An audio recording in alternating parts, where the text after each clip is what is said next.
নমস্কার বন্ধুরা, শুদ্ধ টাচ কেমন লাগছে আপনাদের? শুদ্ধ টাচের একটা বড় বৈশিষ্ট্য হচ্ছে আমরা এখানে কোনো একটা বিশেষ টপিকের উপর সীমাবদ্ধ থাকি না। শুদ্ধ টাচে আমরা যেরকম মেডিকেল কলেজ তথা মেডিকেল সায়েন্সের ইতিহাস, বাংলায় যে ইতিহাস সেটা নিয়েও আলোচনা করে চলেছি, তেমনি কখনো কখনো বিশিষ্ট চিকিৎসকদের তাদের জীবনী, তাদের কর্মপদ্ধতি, তাদের জীবন নিয়েও আলোচনা করেছি। আবার যেরকম এর আগে আমরা লাদাখের মতো একটা গোটা ভ্রমণ কাহিনী ডেসক্রাইব করেছি, আজকে আবার একটু সাত বন্ধুরে আমরা একটু ভ্রমণ কাহিনীতে ফিরে যাব। আমাদের টপিকটা এবার অদ্ভুত, সেটা হচ্ছে ভেতো বাঙালি বিদেশ ভ্রমণ পর্ব বলতে পারেন গ্রীষ্ম। ভেতো বাঙালি কেন বলছি? কারণ এখানে পদে পদে এই যে গোটা একটা ট্যুর, সেটা কতটা কম বাজেটে করা যায় এবং সেখানে বারবারই ইউরো আর রুপির একটা অদ্ভুত সংঘর্ষ মধ্যে দিয়ে আমরা চলেছিলাম। কারণ আমাদের সবসময় একটা প্ল্যান ছিল যে বাজেটটা যতটা টাইট করা যায়, সেই বাজেট টাইটের লক্ষ্যেই পুরো এই গ্রিস ভ্রমণটা কিভাবে করতে পারলাম সেটাই আমরা আস্তে আস্তে এই গোটা পর্বগুলোর মধ্যে দিয়ে আপনাদেরকে বলবো।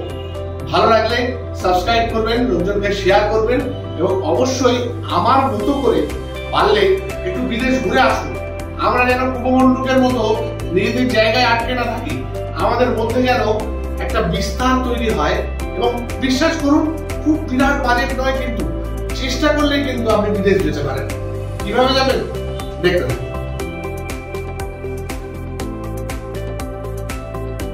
কন্যার পরীক্ষা শেষ হলো 30শে এপ্রিল। আমরা ওই দিনই রাত্রিবেলা ফ্লাইট করলাম কলকাতা থেকে, যদিও আমাদের মূল ফ্লাইট দিল্লি থেকে ছাড়বে, তাই কলকাতা থেকে দিল্লি যেতে হবে। দিল্লির ফ্লাইট হলো আমাদের রাত্রি 11:30টার সময়। রাত 9:30টায় ডিনার সেরে বাড়ি থেকে দুটি কুকুরকে তাদের পেট হাউসে পাঠিয়ে আমরা পৌঁছে গেলাম নেতাজি সুভাষচন্দ্র আন্তর্জাতিক এয়ারপোর্টে এবং ফ্লাইটে উঠে পড়লাম।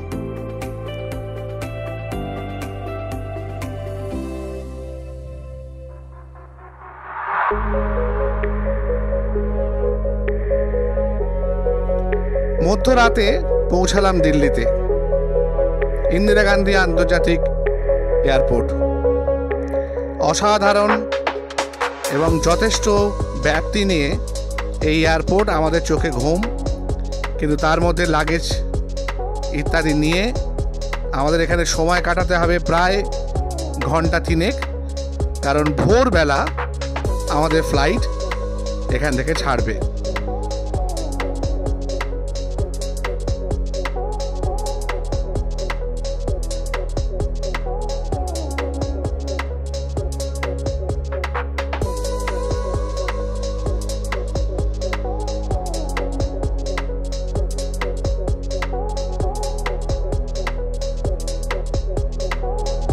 ইন্ডিগোর বিমানে আমরা যখন চড়ে বসলাম তখন প্রায় সকাল হয়ে গেছে।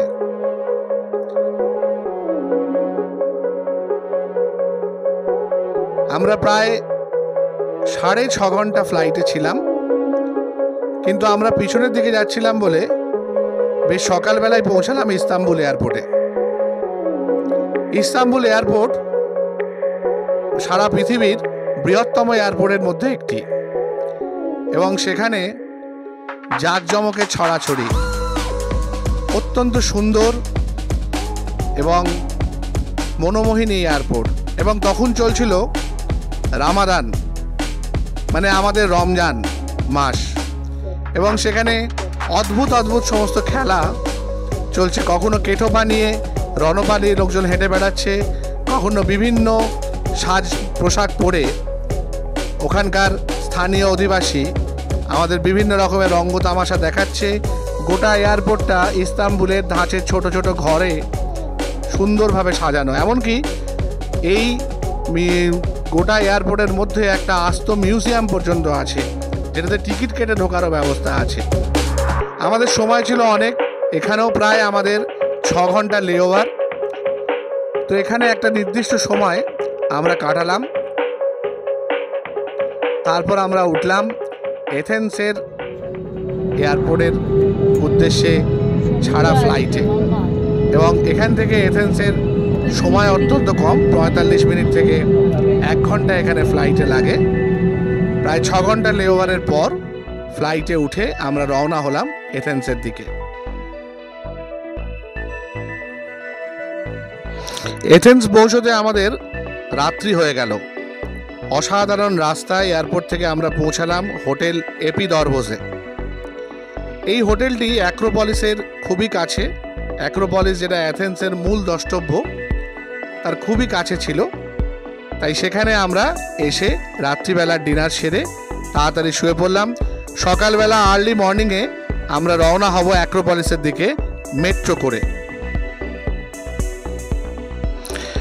এথেন্সে অ্যাক্রোপলিসের কাছে যেখানে আমরা ছিলাম সে জায়গাটার নাম হচ্ছে ওমোনিয়া স্কোয়ার। এখান থেকে মেট্রোয় মাত্র 2টো স্টপেজ পরে আমরা পৌঁছাবো অ্যাক্রোপলিসে।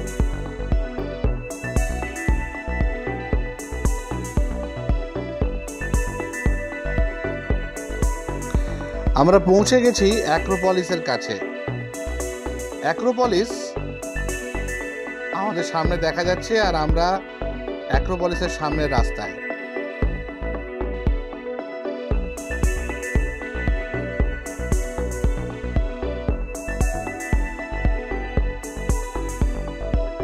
দূরে দেখা যাচ্ছে অ্যাক্রোপলিস পাহাড়।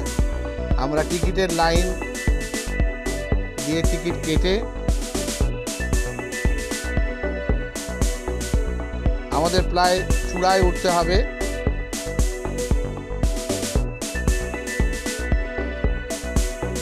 উঠতে শুরু করলাম আস্তে আস্তে সেই পাহাড়ে। আমাদের প্রায় চূড়ায় উঠতে হবে। হাইট হচ্ছে 490 ফুট সমুদ্র তটের ওপর।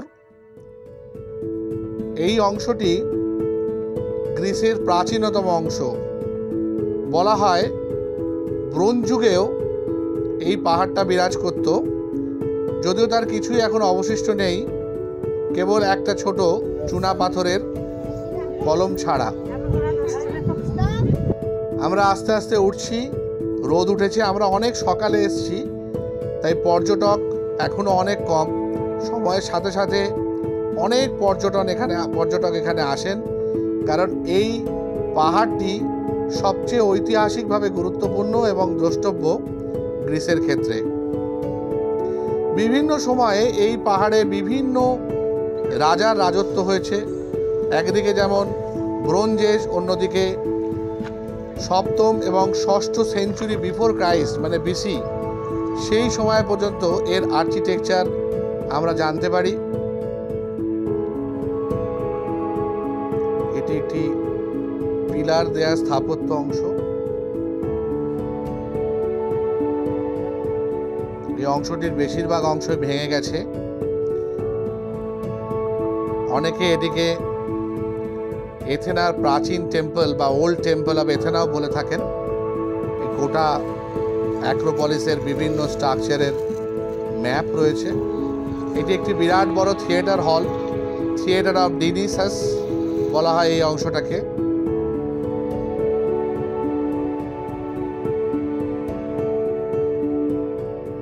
এখানে বিভিন্ন সময় বিভিন্ন কালচারাল প্রোগ্রাম হয়।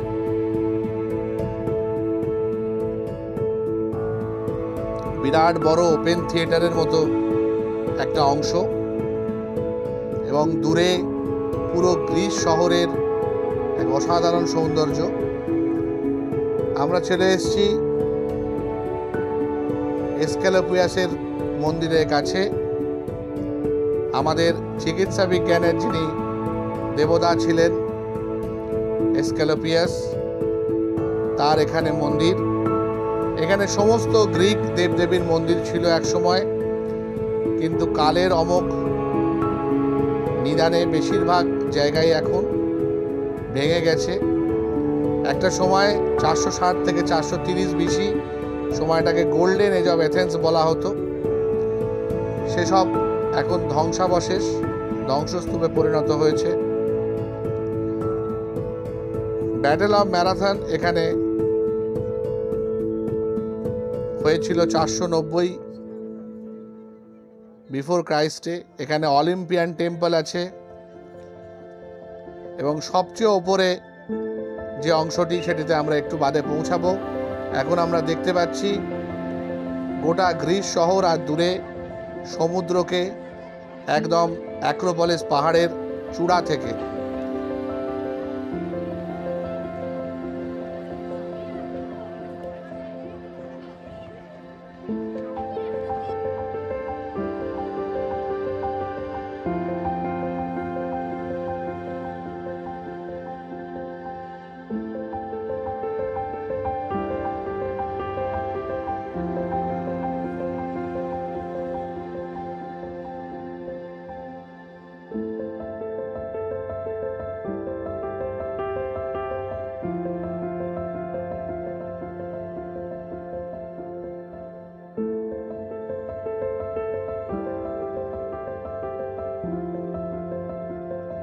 চূড়ার সবচেয়ে উঁচুতে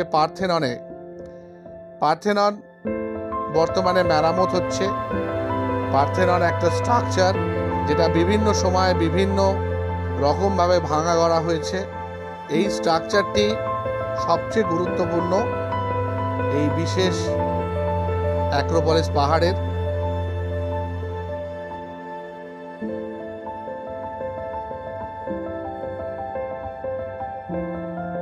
দেখা যাচ্ছে সেই স্ট্রাকচারটি বিভিন্ন সময় বিভিন্নভাবে ব্যবহার হয়েছে।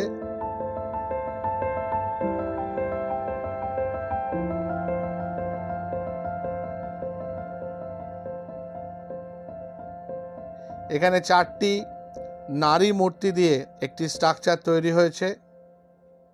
কেমন লাগছে আমাদের এই পর্বগুলো? দেখতে থাকুন এবং পরের পর্বে দেখবেন আরো বৈচিত্র্য, আরো নতুন জায়গা, আরো নতুন মানুষদের সাথে আলাপ করাতে পারছি। ভালো লাগলে সাবস্ক্রাইব করবেন, শেয়ার করবেন। নমস্কার।